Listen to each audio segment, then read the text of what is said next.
오늘 말씀의 주제를 예수님은 세상의 빛이다, 빛이라는 주제로 함께 은혜를 나누고자 합니다.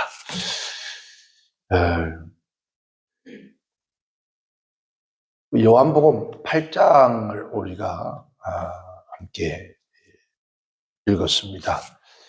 요한복음 8장에서 우리가 유명한 가늠하다가 현장에서 잡혀온 예수께 끌려온 여인의 사건이 기록되어 있는 그런 장입니다. 그 사건을 주님께서 종결하시고 하신 말씀은 나는 세상의 빛이다. 나를 따르는 자는 어두움에 다니지 아니하고 생명의 빛을 얻으리라, 그렇게 말씀을 하십니다. 그래하여서 나는 생명의 빛이다. 예수님은 세상의 빛이라고 했습니다. 그래서 이 주제로 말씀 함께 나누고자 합니다. 세례 요한, 침례 요한, 참 번역을 그냥 정상적으로 밥티저로 하셔도 좋은데, 우리 한국 성경은 세례, 침례 막 번역을 해놔서 참 성경은 하나인데 왜 이렇게 그렇게 인간의 생각을 하는지 모르겠지만은 침례 요한이 맞습니다. 침례 요한, 밥티저라 하죠. 예수님보다 6개월 땅에 먼저 세상에 와서 세상의 목적, 예수님 하나님께서 요한을 땅에 태어나게 하신 목적은 요한복음 1장에 기록이 되어 있습니다. 하나님께서 보내심을 받은 사람이 낫으니 했습니다. 이름은 요한이라. 저가 증거하여 왔으니 곧 빛에 대하여 증거하고 모든 사람으로 자기를 인하여서 믿게 하려 합니다. 그러니까 요한을 통해서 뒤에 오신 예수를 믿게 하기 위해서 그런 증거하러 왔다, 그렇게 말씀을 해주고 있습니다. 그는 이 빛이 아니다. 이 빛이 아니다. 요한은 자기가 이 빛이 아니다. 이 빛에 대하여 증거하려 온 자라. 참빛 곧 세상에 와서 각 사람에게 비추는 빛이 있었나니 했습니다. 바로 오늘 말씀하는 예수 그리스도를 말하는 거죠. 곧 예수입니다.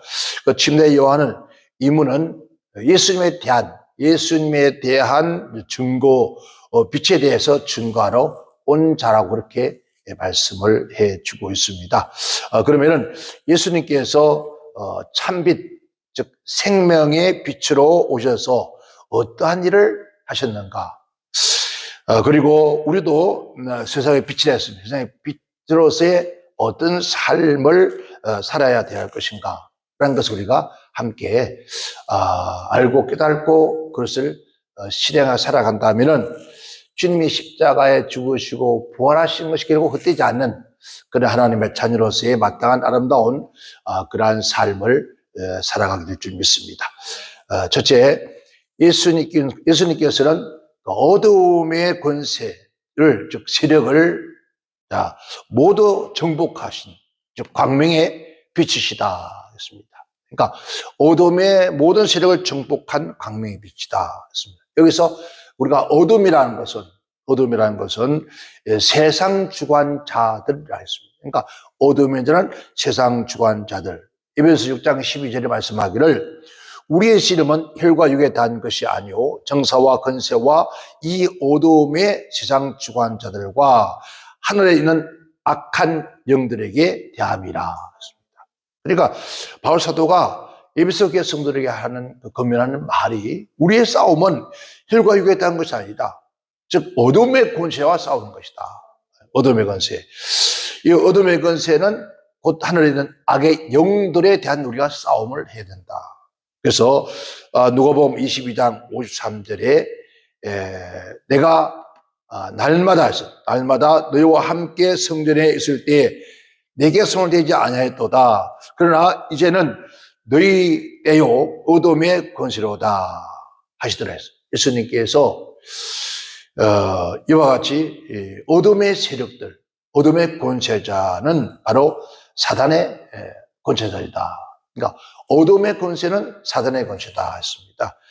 이 사단의 세계, 어둠의 권세 사단의 세계는 죽음과 지옥의 세계, 악한 원수 마귀 사단의 세계는 죽음과 지옥의 세계라 그렇게 성경가 말하고 있습니다. 욥이 이렇게 말합니다. 여기서 10장 21절 22절에 내가 돌아오지 못할 땅, 내가 한번 가면 다시 돌아오지 못할 땅, 곧 어둡고 죽음에 그늘진 땅으로 가기 전에 그리하옵소서. 이 땅은 어두워서 흑암 같고 죽음의 그늘이 져서 아무 구별이 없고 광명도 흑암과 같더라. 욥이 그 숱한 고난을 당하면서 죽음의 그늘에 앉아서 하나님께 이 고백을 하는 거예요. 그리고 마태복음 22장 11절 13절에 예수님께서 혼인잔치 비유를 말씀합니다. 임금이 손님들을 들어놓고 난 다음에 거기서 예복을 입지 않고 들어온 사람을 보게 되십니다. 가로되 친구여 어찌하여 예복을 입지 않고 여기에 들어왔느냐라고 물어봅니다. 물어보니까 제가 유언하더라 했습니다. 그 임금의 사람들에게 말하되 그를 수족을 결박하여 바깥 어둠에 내어 던지라. 거기서 슬피 울며 이를 갈미 있으리라. 바깥 어둠의 세계, 그게 바로 지옥이라는 거죠. 그러니까 임금이 혼인잔치에 사람을 초대하는데 그 사람을 초대하는 사람이 예복을 입고 들어오지 않았다고 해서 그를 결박하여 어둠의 세계를 쫓아옵니다. 이것은 비유적인 말씀이죠.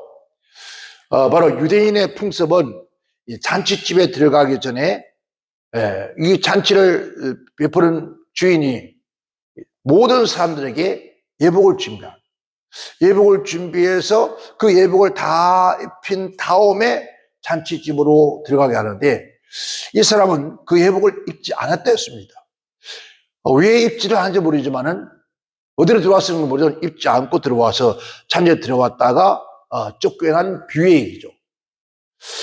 예복을 입지 않는 불의한 자에게 대해서 그 수족을 묶어서 바깥 어둠에 내던져버리라. 이 바깥 어둠에 내던져버리라 하면서 그는 슬피 울며 이를 갈미 있으리라. 그렇게 말합니다. 그 예수님께 비유로 말씀하신 거죠. 그러니까 예수님께서 십자가에서 십자가의 피로, 보혈의 피로 깨끗하게 하여 주시는 믿음의 의의 옷을 입지 않는 자들이 들어가는 곳. 바로 그것이 바로 어둠의 세계, 바로 지옥의 세계를 말합니다. 그 지옥의 세계 곧 악령의 세계. 그 악령의 세계는 곧 믿지 않고 죽은 영혼들이 가는 세계가 바로 어둠의 세계다. 그래서 에베소 6장 12절 그렇게 말씀합니다. 어둠의 세상 주관 자들과 하늘에 있는 악한 영들에 대함이라. 바로 그것은 곧 뭐가요? 악령들이 세계라. 악한 영들의 세계라 그렇게 말합니다. 그러니까 악한 영들의 세계, 그리하면은 이 악한 영들의 세계, 그들의 세계가 따로 있다는 거죠. 하나님의 세계와 영적이라도 빛의 세계와 어둠의 세계가 있는데 악한 원수마귀 사단의 세계는 어둠의 세계다. 그러면 이 악령들이 하는 일이 무엇일까? 그러니까 어둠의 일을 한다는 거예요. 악한 영들 사단의 일을, 그들이 하는 일은 어둠의 일을 하는 것이다. 그래서 바로 어둠의 일은 어떤 것인가? 우리가 어둠의 일, 밤에 일한다 그 어둠의 일이 아니라 말이죠. 로마 13장 12절 14절에 보면은 그렇게 말합니다. 밤이 깊고 낮이 가까웠으니 그러므로 우리가 어두움의 일을 벗어버리고 빛의 갑옷을 입자. 낮에와 같이 단정히 행하고 방탕과 술 취하지 말며 음란과 호색하지 말며 쟁투와 시기하지 말고 오직 주 예수 그리스도로 옷 입고 정욕을 위하여 육신의 일을 도모하지 말라 그랬습니다. 이거 어둠의 일, 이 어둠의 일들은 육신의 일. 여기서 정욕을 위하여 육신의 일을 도모하지 마라. 정욕을 위해서. 여기 정욕이라는 말은 충동적인, 즉 욕망, 칼망을 말하는 것인데, 마태복음 5장 28절에 즉 성적 욕망에 대한 주님 말씀을 합니다. 하는데, 나는 너에게 이르노니 여자를 보고 음욕을 품는 자마다 마음에 이미 간음하였느니라. 이거 여기서 품는다는 것, 충동적. 그러니까 아름다운 여성을 보고 마음의 충동이 일어나고 그 충동을 통해서 갈망이 일어나는 이런 것을 말하는 것인데, 바로 어둠의 욕망자들이 주는 것이다. 즉 말하는 어둠의 욕망자들, 즉 악한 원수, 마귀들의 사단들이 그 마음 속에 그런 욕망을 준다는 거죠. 그래서 에베소 2장 3절에 그런 말을 합니다. 전에는 우리도 다 그 가운데서 우리 육체의 욕심을 따라 지내며 육체와 마음이 원하는 것을 하여 다른 이들과 같이 본질상 진노의 자녀였더니 했습니다. 그러니까 과거에 하나님을 알기 전, 예수를 믿기 전에는 이방인과 똑같이 육체와 마음에 원하는 대로 하고 살았다는 거죠. 이 마음에 원하는 것들을 하고 살았다는 말을 창세기 6장 20절에 보면은 하나님의 아들들이 사람들의 딸들을 아름다움을 보고 자기들이 좋아하는 모든 자들로 하나님 삼았다. 좋아하는, 즉 자기들이 마음에 가는 대로, 마음에 원하는 대로, 그래서 하나님 삼았다. 그렇게 말씀합니다. 그러니까 우리 본질상 인간이 끊임없는 욕망으로 이끌어가는, 그래서 에베소 4장 20절에 너희 유혹의 욕심을 따라 썩어져가는 구습을 쫓는 이 사람을 벗어버리라. 이 어둠의 세력은 육신의 일을 도모하게 한다는 거죠. 끊임없이 육체의 일을 도모하도록 그렇게 일을 하고 있다는 거죠. 육신이라는 것은 뭘까? 우리 육체를 말하는 것인데, 육체는 바로 어떻게 구성되어 있습니까? 뼈가 구성되어 있고, 살이 있고, 근육이 있고, 그리고 피가 있고, 피부가 있고, 머리, 팔, 다리, 그리고 구성되어 있습니다. 그러니까 여기서 뭐가 있습니까? 감각. 그러니까 우리는 오감이라고 했죠. 이런 오감들이 있다는 거예요. 감각. 그래서 인간의 육신에, 여러분, 사람을 서로 피부를 맞다는 거 뭐라 하죠? 스킨십십. 그름을 통해서 뭘 느낍니까? 감각을 느낀다는 거죠. 감각을 느낀다. 육신의 일들, 그런 감각을 누리는 거. 그러니까 그러한 것들이, 그러니까 쾌락을 누리는 거라죠. 술 한잔 먹으면서 그 기분을 즐기고, 사람들이 스키비스 하면서 사랑을 느낀다고 하는데, 따스함을 느낀다. 이런 것들을 끊임없이 느낀다는 거죠. 이런 일을 도모하지 말라. 이런 일들을 만들지 말라. 창조하지 마라. 행하지 말라. 산출하지 마라. 만들어내지 말라는 거죠. 가진 노력을 다해서 그러한 것들을 만들 생각하지 마라. 도모하지 마라. 그런데 지금은 수많은 사람들이 그런 인간의 그 감각, 육체의 성욕에 대한 그런 것을 끊임없이 만들어내는 거예요. 썩어지고 멸망으로 갈 육체를 위하여서, 즉 쾌락을 위해서 온갖 것을 만들지 마라. 즉 개발하지 말라는 거예요. 즐기는 일에 대해서 하는 이런 것들을, 그러니까 육체의 욕망, 육체의 쾌락을 즐기도록 만들어가는 일을 끊임없이 개발하고 만들어내는 것이 바로 어둠의 세계들이 하는 것이다.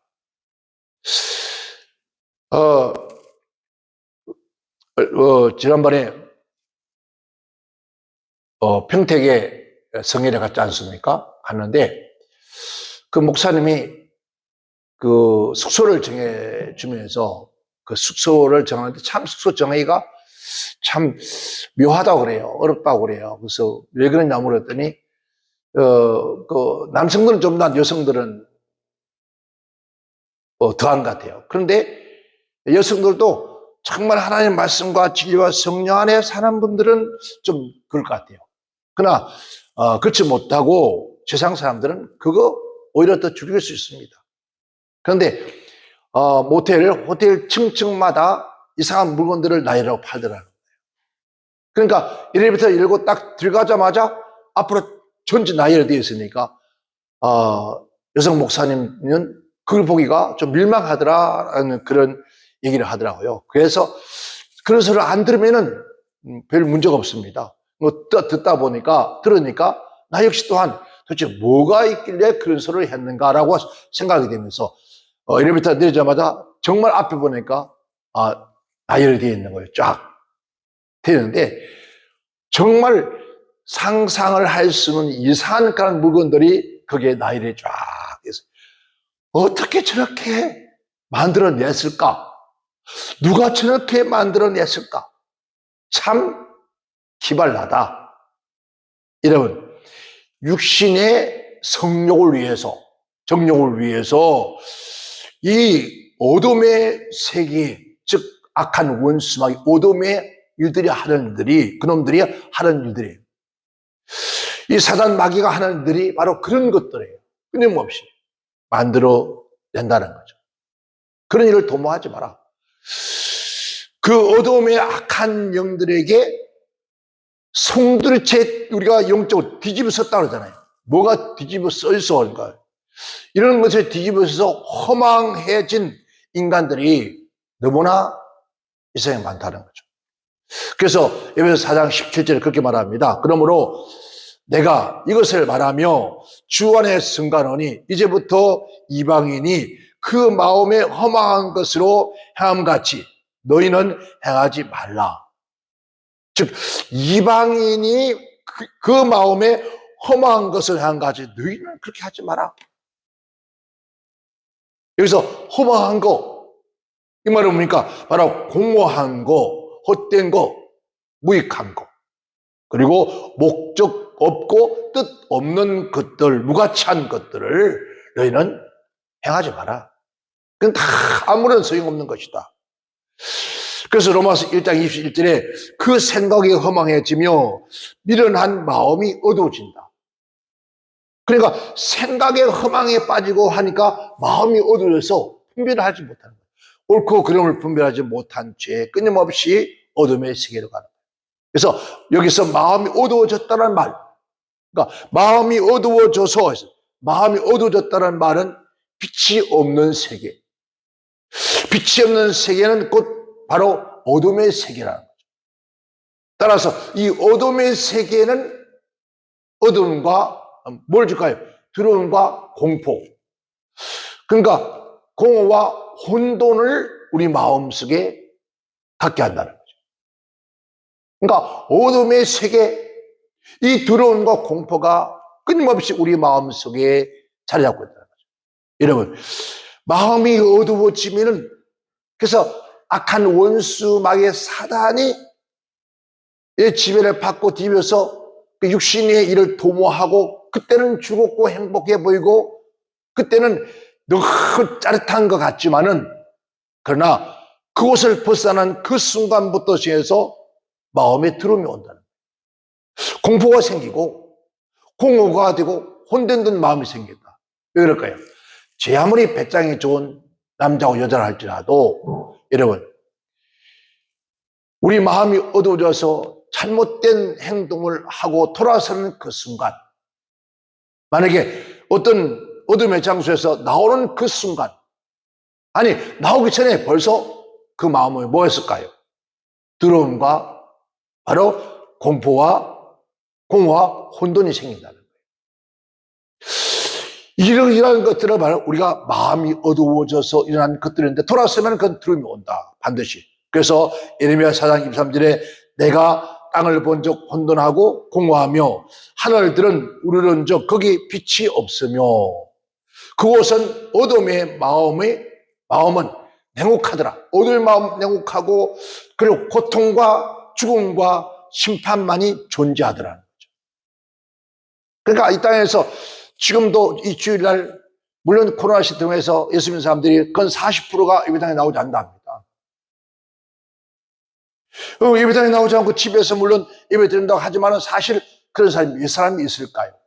지금도 어떻습니까? 이제 코로나를 풀어놓고 나니까 전부 산과 돌에 온통 여러분 산야 이런 사람이 발길을 틈이 없을 만큼 그들이 몰려가고 있습니다.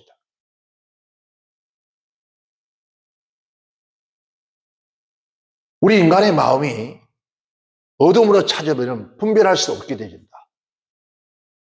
그리고 반드시 우리는 고통과 죽음과 심판만이 존재하는 것을 알고 있다는 거예요. 그래서 여러분 잘 알죠?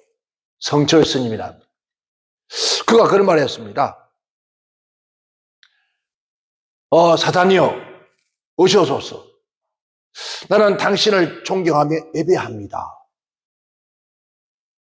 여러분 불교에도 불교의 고성이 그들이 하는 일이 예배라고 합니다. 우리가 하기는 불공이라고 그러죠. 근데 그가 하는 말은 예배라고 했습니다. 당신은 본래 거룩한 부처였습니다.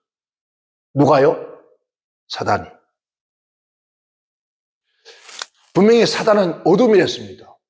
근데 어둠이 사단인데 그 사단이 부처였다는 거예요. 그래서 스님 한 분이 즉 결을 가르친다, 즉 불법을 가르치면서 하는 말이 부처는 지옥에 있다. 부처가 왜 지옥에 있는가? 그것을 설명합니다. 그 스님의 강의에 이런 얘기가 들어있습니다. 우리 생각에 깨달음이 많고 많은 불자가 지옥에 안 가고 좋은 곳으로 가는 줄 생각하고 있다. 그러나 잘못 알고 있다. 부처는 자비이기 때문에 그 자비한 마음이 어디로 향하겠느냐? 이런 대자 대비 그죠? 자비한 부처라 그러죠. 그런 마음을 가진 부처의 마음을 가진 자가 그 마음이 어디로 향하고 있겠느냐? 어디로 향하고 있겠습니까? 그 마음은 바로 잘못하여 가고 있는 그 세계, 정말 불교 말하는 지옥의 세계를 말하는 거예요. 지옥의 세계로 가는 그 마음을 향하고 있는 그곳으로 부처는 가고 있다. 왜냐? 지옥에서 고통받는 중생들을 제도하기 위해서 지옥에 가 계신다. 그렇게 얘기를 합니다. 그러자 수행을 많이 한 어느 노성이 질문합니다. 스님, 수행을 많이 하시고 도의 경지에 선자에도 지옥 갑니까? 그렇게 질문을 했더니 하는 말이 내가 제일 먼저 지옥에 간다. 그렇게 얘기했답니다. 그러자 스님께서는 잘못한 것도 없고 도에서 깊은 선자인데 어떻게 지옥을 갑니까? 그러니까 잘못한 것도 없고 도에 깊이 선자인데 어떻게 지옥을 갑니까? 극락을 가셔야죠. 왜 지옥을 갑니까? 라고 했습니다. 그러자 그 가르치는 스승이 하는 말이 내가 지옥에 들어가지 않으면 당신을 만날 수가 없기 때문입니다.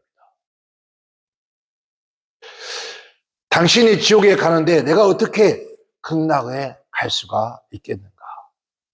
참, 그래서 하는 말이 우리 모두 지옥에 가야 됩니다. 그러니까 묻는 사람이 그러면 여기는 우리 모두는 다 지옥에 가야겠습니다. 그러니까 예, 맞습니다. 여러분, 어둠은 지옥입니다. 그 지옥 세계에는 바로 어둠의 주관자들 세계예요. 어둠 속에서 방황하지 말라는 거죠. 주님께서. 그래서 어둠 속에 방황하지 말고 기쁨과 소망과 번영도 축복도 없는 그 어둠의 세계에서 하루속히 벗어나서 어디로? 빛의 세계, 광명의 세계, 즉 예수 그리스도의 세계로 빛으로 나오기를 주님은 바랍니다. 요한계시록에 그렇게 말씀을 기록해 두고 있습니다. 22장 16절에 나 예수는 교회들을 위하여 내 사자를 보내어 그것들을 너희에게 증거하게 하려느라. 나는 다윗의 뿌리요 자손이니 곧 광명한 새벽별이라. 예수님은 광명한 새벽별이라. 시편기자는 그렇게 기록했습니다. 36장 9절에 대저 생명의 원천에 주께 사오니 주의 강명 중에 우리가 강명을 보리다. 잠언서 기자는 그렇게 말합니다. 4장 18절에 의인의 길은 돋는 해와 같아서 점점 빛이 나서 원만한 광명에 이르게 되어진다. 이사야 선지자는 60장 3절에 열방은 내 빛으로 열광은 비치는 내 광명으로 나오리라. 모든 사람이 그 광명 빛으로 나와야 된다는 거예요. 이제 더 이상 어둠에 사로잡히지 말라는 거예요. 더 이상 어둠에 사로잡히지 말고 어디로? 광명한 빛으로 나오라는 거예요. 예수님 품으로 나오시면은 모든 어둠이 사라지고 나라는 세상에 빛이라 하신 그 주님의 그 영광의 빛을 입을 수 있다. 뿐만 아니라 하신 말씀이 우리에게도 너희는 세상의 빛이라 라고 했습니다. 여러분, 언제까지 우리가 어둠의 악한 세력 속에서 살고 있으면서 날마다 불안과 초조 살겠습니까? 주님 말하기를 이제 내게로 오라, 빛으로 오라. 그 강명한 빛으로 오면은 반드시 참 생명을 너희에게 주리라 했습니다. 우리 모두가 진정한 빛으로 나오시기를 주님을 축원합니다. 두 번째는 예수님은 어둠의 권세, 어둠의 권세가 죽음입니다. 죽음의 권세를 정복하시고 우리에게 참 생명, 참 빛을 주신 분이 주님이시다. 인간에게는 죽음이 바로 뭘까? 두려움이에요. 공포예요. 이 죽음은 누구도 해결할 수 없다는 거예요. 아무도 지금 이 역사 속, 전 세계 역사 속에 물론 과학자들이 이 지구가 몇 억만 년이 됐다 하지만은 그러나 어쨌든 이 세상에 왔다 간 모든 인류는 이러면 죽음에서 벗어날 수가 없다는 거예요. 이 죽음은 남녀노소 빈부귀천 없이 동서공망로 모든 자에게 찾아오는 것이 바로 이 죽음이에요. 그것이 바로 하나님의 법칙이라. 하나님께서 그 법을 정한 반드시 너는 흙인 흙으로 돌아가야 할 것이다. 이게 죽음이라는 거죠. 토스토는 그런 말을 했습니다. 죽음은 누구에게나 기다리고 있으며 죽음처럼 확실한 것은 없다라고 했습니다. 그러면서 그 죽음은 반드시 죽은 후에는 심판이 따를 것이다. 여러분, 인간의 죽음은 어디서 왔습니까? 그러니까 그 죽음은 어디서 왔느냐? 왜 인간이 죽을 수밖에 없었느냐는 거죠. 그래서 바로 에덴 동산에서부터 시작된 거예요. 하나님과 인간 사이에 세운 선악을 법칙을 어긴 아담이 불순종을 통해서 이 땅의 모든 인간은 다 죽음으로 갈 수밖에 없었던 거죠.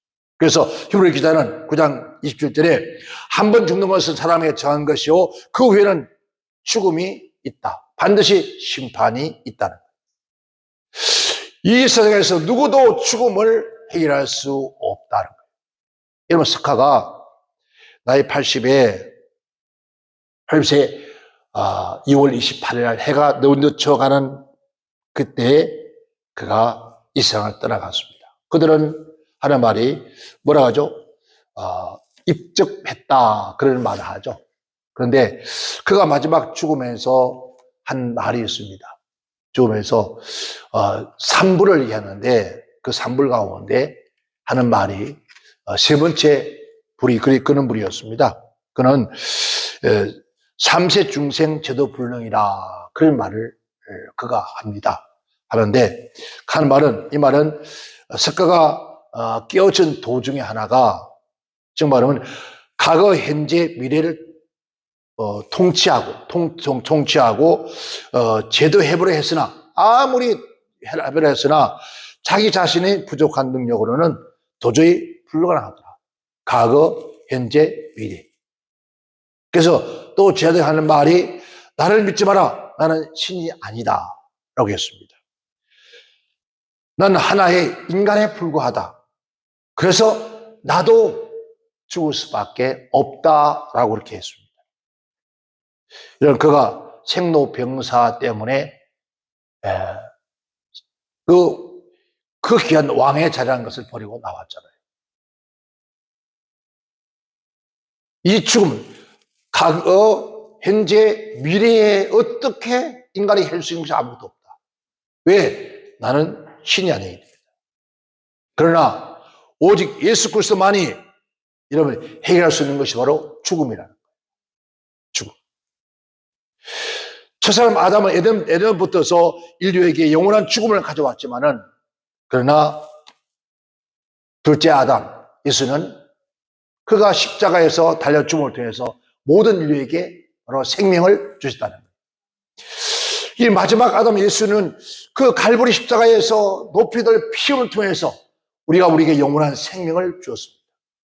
이 영원한 생명을 주는 우리 주 예수님을 통해서 우리가 모든 인간에게 생명이 끊임없이 공급해줘요. 그래서 누구든지 저를 믿는 자마다 멸망치 않고 영생을 얻게 하라 하십니다. 여러분, 그래요. 한 번 죽는 것은 사람에게 뭐한 것이요? 정한 것이다. 그 후에는 반드시 심판이 따를 것이다. 이와 같이 그리스도 많은 사람이 죄를 담당하시고 단번에 들으심으로 되었고 구원에 이르게 하기 위하여 죄와 상관없이 자기를 바라던 자들에게 두 번째 나타나십니다. 라고 했습니다.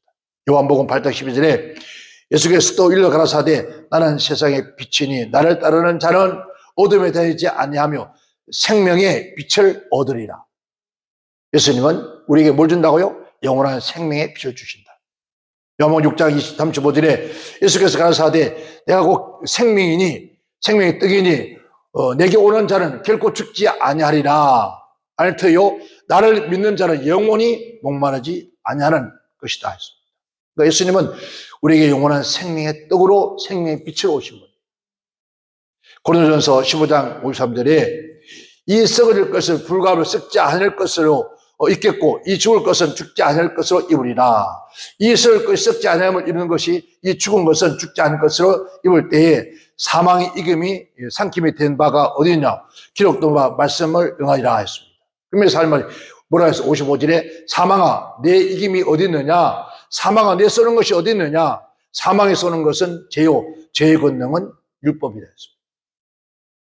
그러나 이 죄 때문에 모든 사람들이 죽음으로 가는데 그러나 우리 주 예수 그리스도를 말미암아 우리에게 힘을 주신 하나님께 감사를 됐습니다. 그러니까 죽음을 이기신 주님, 사망 권세를 깨뜨신 주님, 우리 또한 그 이김을 주신 하나님께 감사함으로 그러므로 내 사랑하는 형제들아 경고하며 흔들지 말며 항상 주의 일에 더욱 힘쓰는 자가 되라. 이는 너희 수고가 주 안에서 헛되지 않은 줄을 알라 했습니다. 여러분 어두움의 죽음의 권세를 정복하시고 우리에게 생명의 새 생명으로 우리에게 주신 참 생명 즉 죽음을 깨뜨리신 예수님께서 부활하심을 통해서 우리에게 참된 생명을 주신 거예요. 우리는 그 생명 앞에 나오면 영원히 여러분 영원한 생명을 우리에게 주신다고 했습니다. 저와 여러분 우리 모두가 예수 품 안에서 영원한 생명을 얻기를 지금 축원합니다. 요한계시 21장 6절에 또 내게 말씀하시되 이로또다 나는 알파와 오메가요 처음과 나중이라 내가 생명수 샘으로 목마른 자에게 값 없이 주리니 이기는 자는 이것을 유업으로 얻으리라. 나는 저의 하나님이 되고 그는 내 아들이 되리라.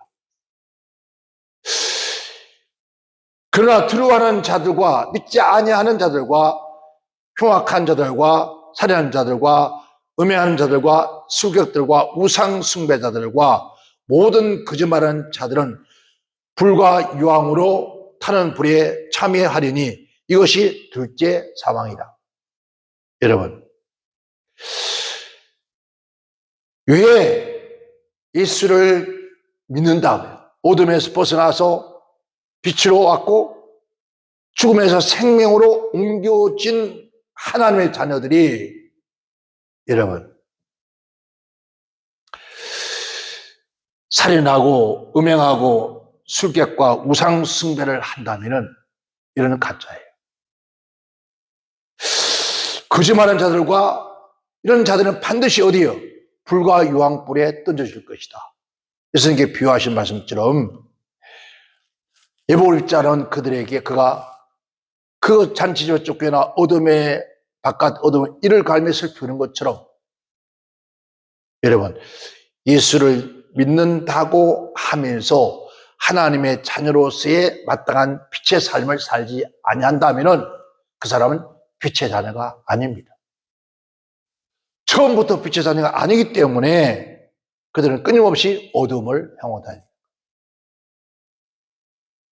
여러분 빛은 영원한 빛이에요. 어둠은 영원한 어둠이고 빛이 어둠이 될 수는 없다는 거예요. 어둠이 빛이 될 수 없는 거예요.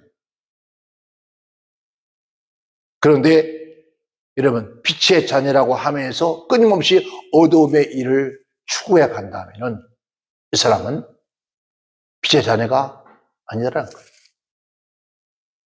우리는 철저히 회개하고 다시 한번 돌이켜봐야 될 것이고 진정한 빛의 자녀로서의 삶을 살기를 주님은 축원합니다. 끝으로 예수님은 절망을 파괴하시고 소망의 빛으로 오신 분입니다.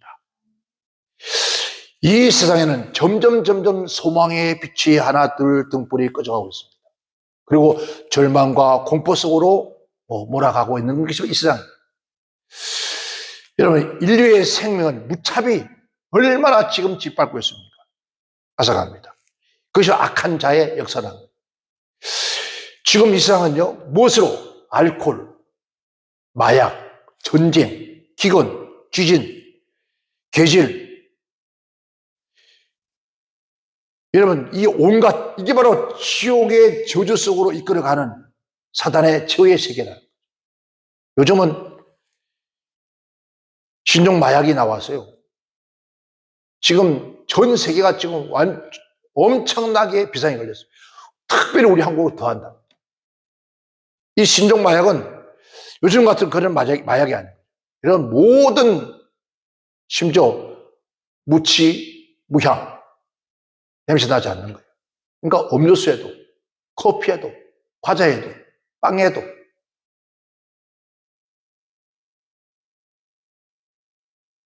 우리가 어떻게 살겠습니까?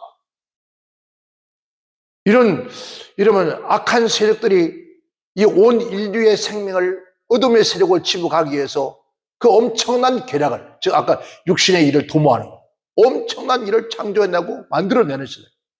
이를 만들어내는 세상에서 여러분 어떻게 지켜나가겠습니까? 여러분 자신이나 여러분 자손들을 어떻게 이 험한 세상에 지켜나가겠습니까? 그러면 여러분 자손들이나 자녀들을 또 우리가 마약을 안 한다고 누가 장담하겠습니까? 누가 언제 음료수를 하나 줘서 먹으면은 거기에 마약이 들어있습니다. 만약에 여러분 길 가다가 가게에서 사탕을 샀습니다. 그 사탕 안에 마약 성분이 들어있답니다. 한 번 마약에 걸리면 끊임없이 안 하면 안 되는 것이 마약이에요. 중독되어 가기 때문에.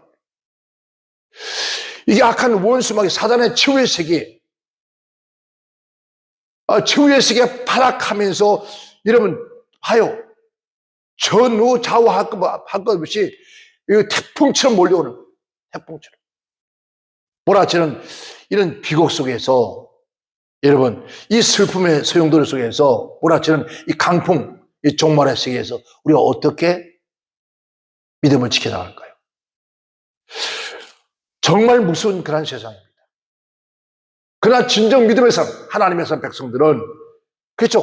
하나님께서 우리가 알지 못하고 만약에 그러한 것들에게 우리가 다가왔다 할지라도 주님 말씀하기를 너희가 무슨 독을 마실지라도 해봤지 않을 만한 그런 믿음의 사람들이 되어져야 된다. 그래서 하나님의 사람이 되어져요. 그러나 이 악한 원수마귀들이 아무리 발악한다 할지라도 소망의 하나님이 모든 기쁨과 평강을 누구에게요? 믿음 안에서 너에게 충만케 하사 성령의 능력으로 소망이 넘치게 하시기를 원한다고 했습니다. 베드로전서 1장 20절에 너희는 저를 죽은 자 가운데서 살리신 영광을 주신 하나님 그리스도로 말미암아 믿는 자들의 너희 믿음과 소망이 하나님께 있게 하려 하십니다. 우리의 소망은 어디에 있는가? 하나님께 있다. 초생 소망이 있는 것이 아니에요. 히브리 기자는 6장 19절에 우리가 이 소망이 있는 것은 영혼에 닦아갔다서 든든하고 견고하여 시장 안에 들어가니라. 또 약속하신 이는 보시니 우리가 믿는 도리의 소망을 흔들지 않고 굳게 잡아 서로 돌아보고 사랑과 선행으로 서로 격려하며 모이기에 편한 어떤 자와 같이 되지 말고 있습니다. 모이기에 편한 어떤 삶과 습관과 되지 말고 어떻게 해요? 오직 모이기를 언제? 그날이 될수록 그런 날이 가까울수록 이런 모이기에 더욱 힘쓰라요. 우리는 서로 격려해주며 모이기에 힘쓰라는 그런 자들이 되려 있습니다. 그래서 1장 2절에 영생의 소망을 인함이라. 하나님은 우리의 영생의 소망입니다. 2장 13절에 복스러운 소망과 우리의 크신 하나님께 구주 예수 그리스도의 영광이 나타나심을 기다립니다. 우리는 반드시 주님이 오실 것이다. 아멘. 아무리 악한 원수마귀가 죽이기 발악하며 이 모든 일을 다 죽이려 한다 할지라도 결국 여러분 하나님의 백성은 죽이지 못한다. 요한계시록에 하나님의 성령이 인친 자들은 어떤 악한 원수마귀도 그를 해하지 말라 했습니다. 바로 하나님의 성 예수를 영접하고 생명으로 성령으로 충만한 성령 인치심 받은 하나님의 백성들은 결국 해할 수가 없다는 거예요. 그래서 히브리서 3장 7절에 그런 말합니다. 우리로 저희 은혜를 힘입어 의롭다 하심을 얻어 영생의 소망을 따라 후사가 되게 하십니다. 그러면서 1장 1절에 우리 주 예수, 우리 주 하나님과 우리의 소망이신 그리스도 예수라 했습니다. 디모데 4장 10절에 우리의 소망을 살아계신 하나님께 둠이나 곧 모든 사람이 특히 믿는 자의 구주시라. 우리의 소망을 하나님께 두는데 그러나 믿는 자의 구주자. 디모데서 5장 5절에 외로운 자는 하나님께 소망을 두어 주야로 항상 간구와 기도를 드리라. 우리는 하나님께 소망을 두고 하나님께 기도하는 사람이 되는 거예요. 디모데서 6장 10절에 장함이 없는 재물에 소망을 두지 말고 오직 우리에게 모든 것을 후해 주시고 누리게 하시는 하나님께 소망을 두자. 여러분 소망이 어디 있습니까?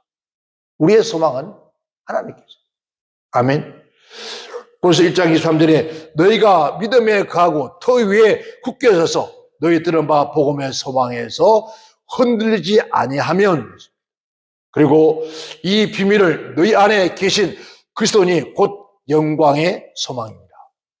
여러분 악한 원수마귀가 제 아무리 이 땅에 절망하게 만들지라도 소망이 되신 하나님을 바라보고 의지한다면 반드시 우리에게 소망이 넘쳐날 줄 믿습니다. 로마서 5장 4절에 인내는 연단은 소망을 이루어줄 아니로다. 아멘. 소망이 부끄럽지 아니하면 우리에게 주시는 성령으로 말미암아 하나님의 사랑이 우리의 마음에 분바되었다. 하나님의 그 사랑이 끊임없는 소망이 넘치게 한다. 8장 24절에는 우리의 소망으로 구원을 얻으며 보이는 소망이 아니요 보이는 것을 누가 바라리요. 12장 12절에 소망 중에 즐거워하며 환난 중에 참으며 기도에 항상 힘쓰며 소망이 여기 하나님의 모든 기쁨과 평강을 믿음 안에서 너에게 충만케 하사 성령의 능력으로 소망이 넘치게 하시길 원하노라. 여러분 지암을 악한 원수마귀가 우리에게 끊임없이 여러분 넘어지게 만들고 절망하게 만들고 낙심하게 만들고 하나님이 어디 계십니까? 그렇게 만들려고 한다 할지라도 결국 우리는 하나님께 소망을 두는 사람은 악한 원수마귀가 아무리 우리를 짓밟고 넘어질지라도 반드시 소망 가운데 다시 일어나 7번 넘어져도 8번째 일어나 우리는 죽게로 가까이 갈 수 있는 것이 바로 믿음의 사람. 오늘 저와 여러분, 우리 주님은 바로 빛입니다. 생명입니다. 우리의 소망입니다. 우리의 빛 되시고 생명 되시고 우리의 소망 되신 주의 품 안에서 끝까지 오직 주만 바라보면서 승리하는 그러한 여러분의 삶이 되기를 주님을 축원합니다. 지금 우리가 코로나 지난 다음에 코로나 때 우리가 어렵다고 수많은 사람들이 얘기를 했습니다. 수많은 사람들이 코로나 지나면은 나아지겠지. 그래서 소망 가운데 그래도 한 가닥의 희망을 걸고 살아왔습니다. 그런데 그 코로나를 지난 다음에 오늘 현장에서 보니까 여러분 그 기대와는 전혀 관계없이 더 우리에게 절망을 갖다 주는 여러분 러시아가 전쟁의 끝이 없더니 화산이 터져서 그 러시아의 그 화산재가 여러분 지구촌을 뒤덮어서 이 온도가 기후 차이가 엄청나게 나지고 여러분 간 공산 국가들을 움직이는 게 바로 악한 원수막이 되잖아요. 사회주의 국가들이 그런 국가들이 이런 중고온 마약을 통해서 전 세계를 여러분 뒤엎고 있잖아요. 그들이 아무리 인류를 파괴시키려 한다 할지라도 하나님 결코 그를 용납하지 않습니다. 우리 모두는 생명 되시고 빛 되시고 소망 되신 그 주님을 바라보면서 주의 품 안에서 떠나지 말고 오직 그렇죠? 오직 나는 주만 바라봅니다. 우리의 생명에서 주님만 바라보면서 늘 승리하는 그러한 우리 모두가 되시기를 주님을 축원합니다. 제가 그런 얘기 하지 않았습니까? 코로나 지난다해서 금방 우리에게 어떤 일이 생기지 않는다. 오히려 더 어려울 수도 있다. 왜 악한 원수마귀는 한 번에 우리의 고통이 아니라 끊임없이 고통을 주려고 합니다. 그러나 믿는 자, 진실하게 주의 품 안에서 믿는 자, 하나님을 의지하고 주님을 의지하고 말씀을 의지하고 사는 사람은 반드시 여러분 그 어둠의 세력에서 승리할 수 있습니다. 그래서 우리는 그 승리의 계가 요한계시록에 여러분 7교회마다 이기는 자에게 하는 것을 우리는 반드시 우리에게 이김을 주신 이에게 감사하면서 승리하는 우리 모두가 되시기를 주의 이름으로 축원합니다. 기도합니다.